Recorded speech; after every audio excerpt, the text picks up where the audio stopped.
प्रमुख अतिथिज्यू गइसक्नु भएको छ।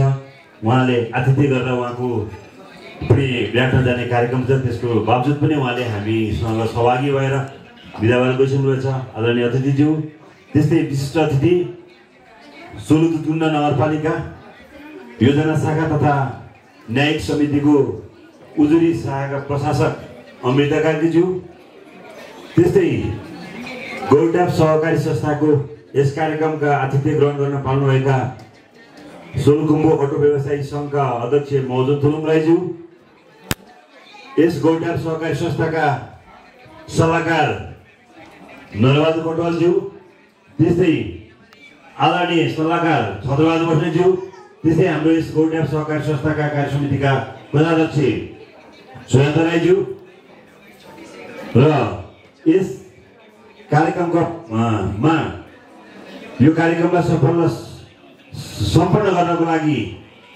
तिङ्लादेखि यहाँमा कार्यरत सम्पूर्ण गौरट्याप सहकारी संस्थाका कर्मचारी मित्रहरू र विशेष यस सोलुतुतुण्ड नगरपालिका भित्रको हाम्रो गौरट्याप सहकारी संस्थाले नगरभित्रै काम गर्दै गर्दा यस सोलुभित्र सलिनी सेवा केन्द्रबाट सेवा लिनुभएका तमाम सम्पूर्ण सेवा सदस्यज्यूहरू, आजको यस महत्त्वपूर्ण समयमा यहाँहरूको अगाडि यसरी उपस्थित हुँदा मैले आफूलाई गर्व गरेको छु, मैले आफूलाई भाग्यमानी ठानेको छु।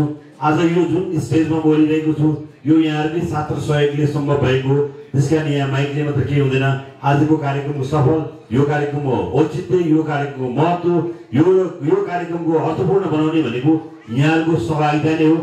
हामीले यहाँ ब्यानर पनि छ, गौरट्याप सहकारी संस्थाको सहभागिता नै गाउँघरको विकासमा गौरवपूर्ण निकास भनेर हामी भनेका छौँ।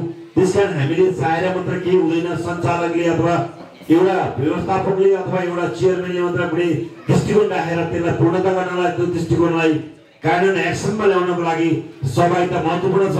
त्यो कार्यक्रममा यहाँले सहभागिता गर्नु।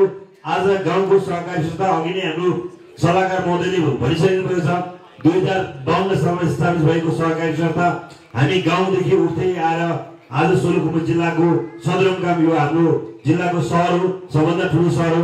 आज गाउँदेखिको संस्था सहरसम्म आएर यहाँहरूलाई हामीले सेवा दिन जमलको गऱ्यौँ। यो जमलको हामीले प्रयास गऱ्यौँ, यो प्रयासलाई यहाँले सफलीभूत बनाइदिनु भएको छ। यहाँहरूको सहभागिता थिएन हुन्थेन भने यो प्रयास हाम्रो निरर्थक हुने थियो।